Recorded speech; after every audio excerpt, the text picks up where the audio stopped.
My girlfriend can reverse time, but every time she uses that power, she loses one day of her life. She thought I didn't know this. To save her childhood friend, she used her ability 999 times, and in the process, she even killed me 99 times. But on the 1000th loop, I couldn't stand it anymore. I finally said, "Monica, stop. I know reversing time is convenient, but I really can't eat instant noodles for breakfast anymore. And you don't even leave a single seasoning packet. Even a dog wouldn't eat noodles like that." I stared at the clean bowl of instant noodles in front of me. Plain, no seasoning at all. In the kitchen, my girlfriend Monica Liu was making lunch for her childhood friend, Tang. I sighed. Looks like we went back to yesterday again. This is already the 1000th time, almost 3 years. And all of it because Monica wants to save Adam. Tonight, Adam would accidentally die in an incident. Monica had a superpower ordinary people could never understand: time reversal. Unfortunately, she had already tried 999 times and still failed to save him. Many times she even sacrificed her own life. But no matter what, even in her final moment, she would reverse time and return to the previous day. At first, I tried to stop her quietly because I didn't know what revealing myself might cause. Luckily, she behaved slightly differently each loop, so I could experiment with different methods without her noticing. I tried arguing with her, pretending to be sick, even calling the police, but nothing could stop her from rushing out to save her childhood friend. The worst moments were when I tried too hard to stop her. She stabbed me with a fruit knife, leaving me to die in a pool of blood. For a few loops after that, she found it too troublesome to deal with me, so she would simply kill me right after reversing time and then go about her business. In total, she had killed me 99 times. She didn't hesitate because she knew I wouldn't truly die. She could just reverse time, and I'd be alive again. But what she didn't know was that while everyone else forgot everything after reversal, I kept my memories. That's why I didn't dare let her know. Who knew if she would kill me every single loop if she found out? Every time before Adam died, Monica would hold him and say the same words 999 times. "Adam, don't worry. Even if you die, I will definitely save you." Then the endless reversals would begin again. For 3 years, I watched their deep bond. It felt like they were the real lovers, and I was only a bystander. I was exhausted. I wanted a new life, not the same day again and again. My love for Monica faded with each loop. So today I made my decision. After Monica finished packing the lunch she made, she came to the living room and repeated the sentence I had heard countless times. "I have something important tonight. I won't be back. Take care of yourself." Then she prepared to leave. As she passed the water dispenser, she accidentally knocked over a glass. Before she could react, I threw a sofa cushion and caught the glass so it wouldn't break. She looked at me in surprise. I said nothing, got up, grabbed the car keys from the TV cabinet, and took an umbrella from the balcony. I handed both to her. She asked confused, "What is this?" I cut her off with a smile. "You're driving later, right? The weather forecast said it'll rain. Take the umbrella." Her expression shifted, complicated, conflicted. She seemed to want to say something, but in the end only said, "I'll try to come back early tonight and make you a good meal." I nodded. As she hurried out, I sighed again. I hadn't watched the weather forecast at all. She simply had a perfect memory. In 999 reversals, she never forgot her umbrella or the car keys. But today, I handed them to her early, and she didn't notice. Her thoughts were always on Adam. Maybe our love had been a mistake from the start. 5 years ago, she used time reversal to save my life. That day, my college classmates and I planned to go swimming in the river.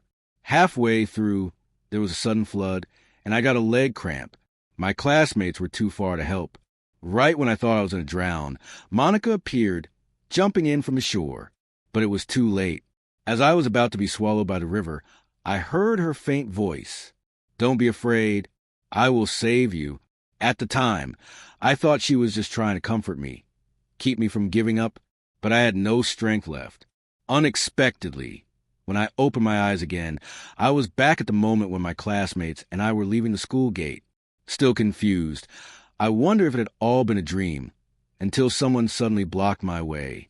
Monica, hands on her hips, extremely annoyed, said, "You are not allowed to go swimming in the river. It will be very dangerous today." My classmates had never seen her before, and we argued with her, accusing her of interfering. But my subconscious already knew she had saved me. So I canceled the swimming trip and promised my classmates a meal next time. They didn't blame me. That evening, the news reported a sudden flood. The river had risen by more than a meter. Only then did I truly understand. It wasn't a dream.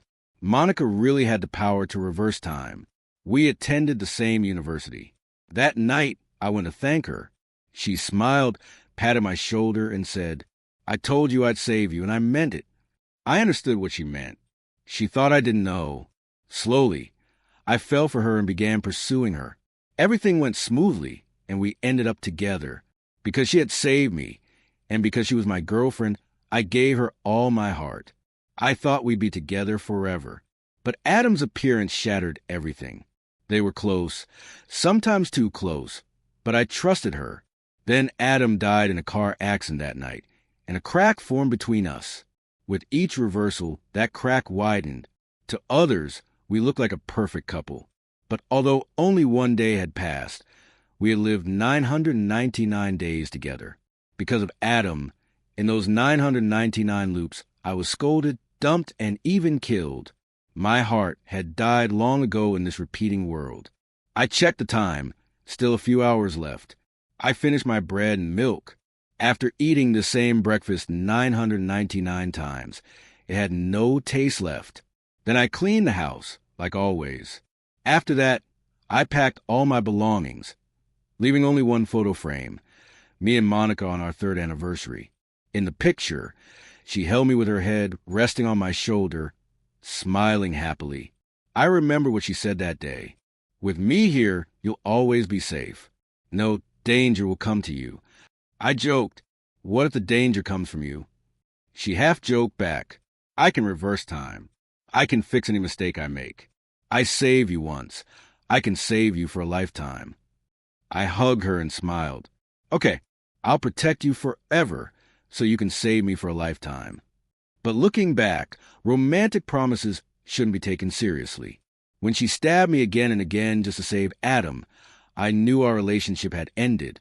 Maybe her ability allowed her to correct any mistake, but never the one she made toward me. If I were like everyone else, forgetting the loops, maybe I would still love her. But now I was grateful. At least I wasn't living in the dark forever. I took the photo from the frame, tore it in half, and placed her half back. I erased the last trace of myself from this home. Finally, I lay on the sofa, savoring the fading scent of our home. I didn't want another loop. This time, I would help Monica. She had saved me once. I would help her save Adam once to repay her and to free myself. 3 hours later, I grabbed my suitcase and drove to Adam's company building.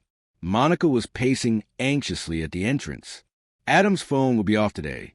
No one could reach him. When he arrived and stepped out of his car, it would explode. A bomb was planted underneath. In 999 tries, Monica attempted countless methods but could never save him. As soon as he died, she reversed time again. If she had investigated more carefully, she could have saved him, but love blinded her. Seeing her standing there unprepared, I knew that in a few hours, she'd reset the day again. I parked and walked toward her.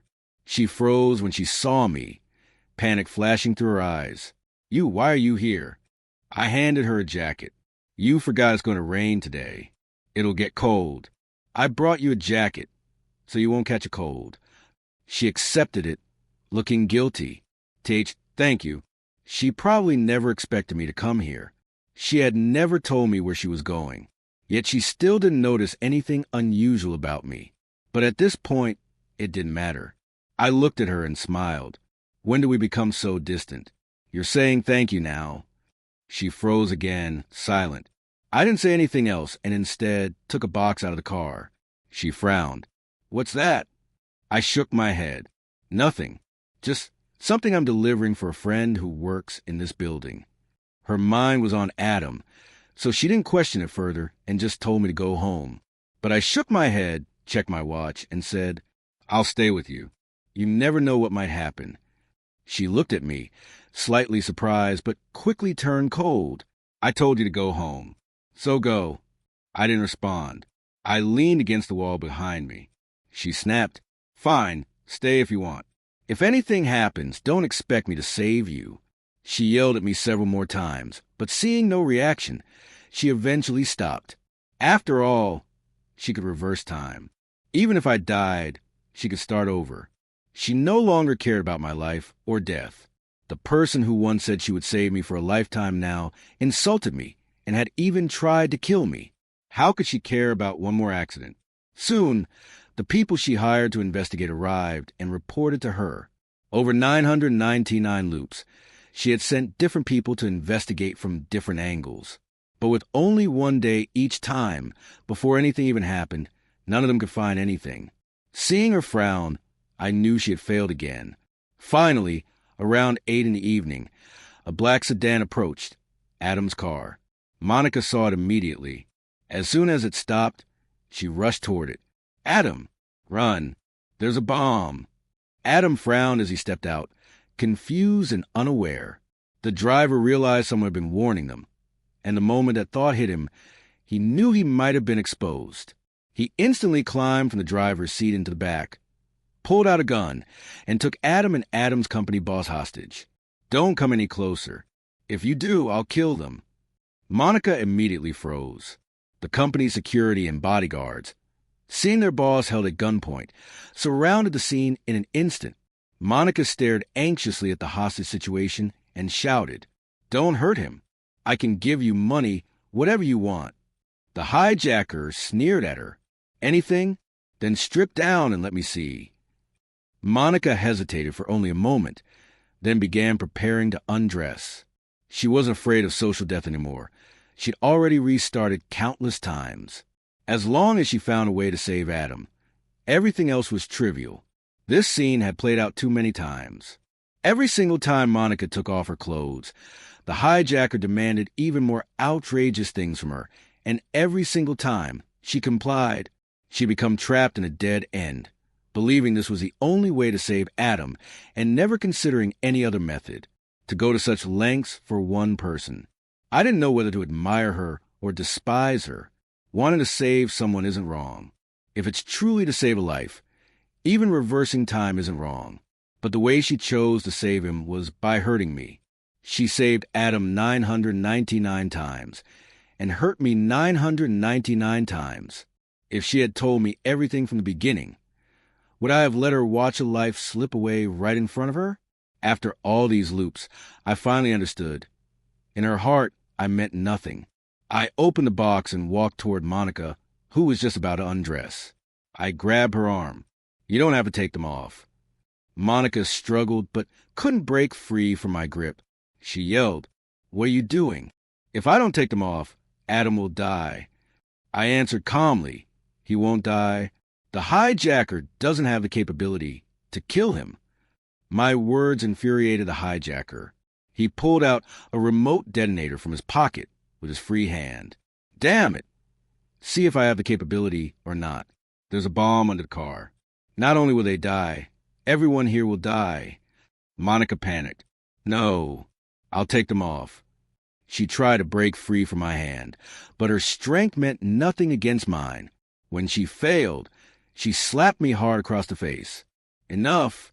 Let go!" Half my face stung, but it was nothing compared to the pain in my chest. I sneered, "You're my girlfriend. Would I let you strip in public and let other men see your body?" Monica shoved me. My grip loosened for just a moment, and she took the chance. "Then let's break up right now. I'm no longer your girlfriend. It's my body, and I can show it to whoever I want." Seeing her desperate expression, I smiled. "Fine. We broke up." She froze. I ignored her and walked toward the hijacker. "If you blow the bomb, you'll die too. Do you dare press it?" "See if I dare," the hijacker roared. Adam panicked too. "Charlie, stop provoking him. If the bomb goes off, we'll all die." I ignored him. Useless scum, I don't believe you'll press it. Pressing it means you'll die too. You're just putting on a show. The hijacker snapped completely. He pressed a button. Behind me, Monica screamed. No. A beat passed. The bomb didn't go off. The hijacker froze. Everyone stared in shock. The hijacker was the first to react. Why didn't it explode? I smiled. Don't you know about signal jammers? Monica's eyes widened, realizing what the box I'd taken out earlier was. Now the hijacker panicked. He tightened his grip around Adam's neck and pressed the gun to his temple. I don't believe you can block bullets too. Monica rushed out from behind me in panic, but I grabbed her again. She kicked, hit, and cursed at me. Charlie, you bastard. Let go. I need to save Adam. And then a gunshot. Monica froze. A body fell. But it wasn't Adam. It was a hijacker. I released Monica. She ran straight into Adam's arms, hugging him desperately. Adam, I finally saved you. For a moment, I felt relieved too. A team of officers rushed in, and the sniper who fired the shot stepped forward. I had called the police in advance. Once they confirmed the bomb couldn't be detonated, the sniper pulled the trigger. Watching Adam and Monica embracing and crying, I sighed. Monica, I've helped you save him, repaying you for saving me in the river. I owed you my life. Now I've returned it. From now on, we have no more ties. Her face changed instantly. She let go of Adam and looked at me, trembling. You knew? She swallowed hard. Then before... I cut her off. 999 times. I remember everything. But I don't blame you. I just hope from now on you won't disturb me anymore. These 999 days. I've truly had enough. Eating the same bland noodles for 999 days straight. Anyone would break. I turned to leave. Monica grabbed me from behind. Charlie, I'm sorry. I removed her hands gently. You don't need to apologize. You didn't do anything wrong. You saved me, and you also killed me. We're even. I've taken all my things from the house. The place is yours now. I'm leaving. She clung to me desperately. I won't let you go. Do you not want me anymore? Didn't you say you'd marry me? Protect me forever? Never break up? You're going back on your word. I wiped her tears and smiled. But you were the first to go back on your word. Just now, you said we should break up. We already broke up. Her crying stopped instantly. I noticed wrinkles on her face. She looked 3 or 4 years older than the first loop. I said softly, use your ability, Les. Live a good life with Adam. Then I walked away. At the station, I was questioned. Since I called the police earlier and instructed them when and how to intervene, they were curious about the source of my information. I brushed it off vaguely. A life had been saved. This time, disaster was avoided. When I left the station, it was exactly 11:30 p.m. I still had time. I rushed to the cafe near the place where the accident had happened earlier. Heading to the fountain, I spotted a woman in a white dress. Hannah, the owner of the cafe. I ran over and pulled her away just in time. A flower pot crashed down exactly where she had been standing. 11:51 p.m. Just in time. The first time Monica reversed time and failed to save Adam, we had a huge fight.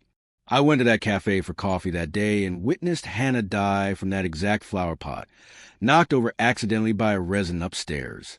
The second time Monica failed, I tried going earlier to save her. Except for the loops where Monica killed me with a knife, I managed to save Hannah every time. It became a habit.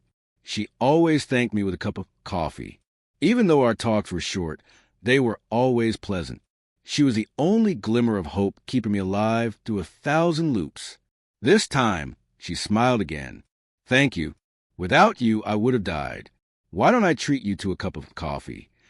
I glanced at the time, almost midnight, then smiled. No need.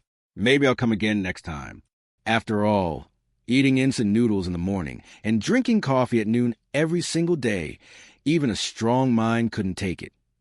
I worried that if Monica rewound time again, we'd land back in the afternoon before 12. Hannah didn't say anything. She just went inside and returned a few minutes later with a cup of juice. "Drink this. It's the last one today." I accepted it, but didn't drink right away. Instead, I watched the ticking second hand. 11:59 p.m. Hannah leaned in. "What are you looking at?" My heartbeat quickened. If time reset again, what would I do? I was so tired, so unbelievably tired. I looked at Hannah.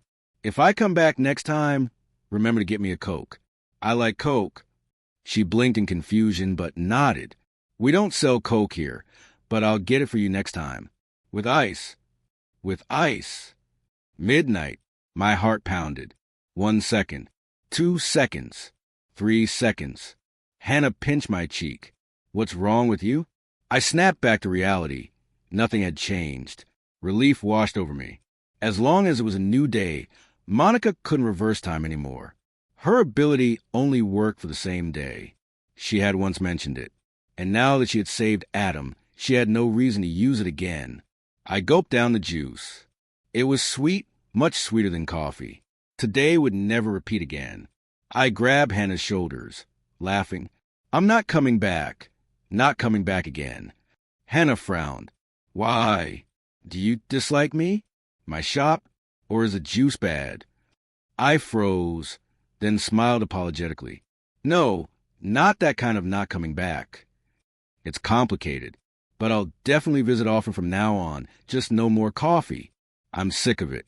I want Coke. With ice." Hannah finally smiled, but before I could enjoy the moment, a voice came from behind. "Charlie, can we talk?" I froze, turned. It was Monica. Her hair was messy, her face exhausted. I shook my head. "No, we have no relationship anymore. You should leave. I repaid the debt of you saving my life." Her eyes reddened. "Charlie, I have always loved you. I saved Adam because we grew up together. He's like my brother." I asked her quietly, "Then why didn't you discuss it with me from the beginning? Did you think I wouldn't help? What reason would I have to stop you from saving a life? After all our years together, don't you know what kind of person I am? Would I ever stop you from saving someone? Didn't I always say I trusted you? But what did you do? You treated me harshly, again and again. You even killed me." Monica cried even harder. "Charlie, I'm sorry, really sorry. I was wrong. Will you forgive me? Let's start over." I took a deep breath and said, "You don't need my forgiveness. Just go." Monica shook her head and tried to hug me, but I stepped away. "Charlie, I love you. You're the only one I love in this life. I don't want to leave you." Suddenly, someone grabbed my hand. Hannah held my arm and then smiled at Monica, saying, "Miss, it's not good to cling on. Please don't harass my boyfriend, okay?" Monica was stunned for a moment, then glared at Hannah. "Charlie, is this the woman you saved countless times? And now, just one day later, you're together?" I nodded without denying it. At this moment, it was best to let Hannah pretend to be my girlfriend so Monica would give up. "In your view, it's just one day. But for me, it's been a full 1,000 days. 1,000 days is enough to kill my love for you and make me fall in love with someone else. Even if you use your ability again, it will only start from the moment I'm with Hannah today." Monica suddenly burst into loud laughter. "Ha ha ha. Charlie, do you really think you know me?" A chill ran through me. Something felt wrong. Monica laughed again. "You are mine, always mine. If you won't be with me, you won't be with anyone else either. Now that you know this woman, you can find her in the near future. But what about 3 years ago? 5 years ago? Or even over 10 years ago?" My face went pale. Monica's expression darkened. "I have one chance to go back to any timeline, but it comes at a great cost. If I go back 10 years and change the original path, I could tell that woman beside you to never come here, or even kill her. What would you do then?" I immediately shouted, "You wouldn't dare." "Ha ha ha, watch me." Monica's body began glowing white. Her hair turned white right before my eyes, and her skin aged rapidly. Shocked, I grabbed Hannah tightly, desperately trying to think of where I had been 10 years ago. I shouted, "If you remember, Come to 36 Chin Street, Tian City, Jiangnan. Before I could finish, the light engulfed everything. When I opened my eyes again, it was dusk. The sun was setting. Everything around me looked familiar, yet strange. I quickly checked my pocket and found an old-style mobile phone. The date on it made my breath stop. I was back 10 years ago, in my high school years. I was wearing a school uniform. That crazy woman Monica really brought us back 10 years, to the summer after my college entrance exams. And this was the city I grew up in. It took me a few days to accept reality. But I had no way to contact Hannah now. I didn't even know where she was. If Monica wanted to find her and hurt her, then, just then, an elderly woman, white hair, looking 70 or 80 years old, walked toward me with a cane. She looked familiar. She seemed to be Monica. Monica, now aged and frail, leaned forward and spoke with difficulty. Charlie, do you regret it? You rejected me, and now you won't have that woman either. I wanted to punch her, but with her age, one punch might actually kill her. So I held myself back. Monica, you successfully made me hate you. Monica trembled, leaning against the wall. Her cane slipped and fell. Hi, R.O. I'm sorry. I just love you too much. I have a way to go back. But only if you agree to be with me again, then I can use that ability again. Enough! I roared, my fist stopping just an inch from her face. If it weren't for your current state, I would have definitely punched you. Startled, the unsteady Monica collapsed sideways. A figure appeared and caught her before she hit the ground. Hey, thank you, Monica began, but froze when she saw who it was. W, why is it you? I was stunned too. The person who came was Hannah. After helping Monica stand, Hannah let her go and smiled at me. You're not the only one who can resist superpowers in this world. Her words filled me with joy. Memories flooded back.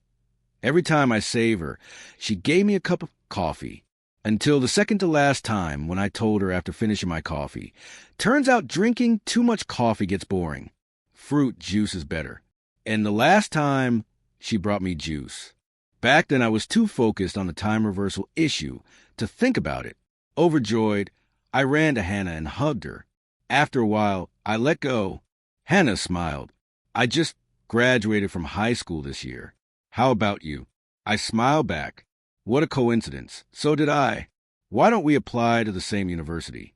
We said it simultaneously, then looked at each other and laughed. I picked up a stick from the ground and handed it to the trembling Monica. Old lady, at your age you should stay home more. If it weren't for kind young people like us, you wouldn't even have someone to pick up your cane. Ha ha ha. Holding Hannah's hand, I ran toward the sunset with her, skipping like kids. I suggested, how about a graduation trip? Sure. Where to? Let's go to your cafe, 10 years from now. Great. Sounds perfect.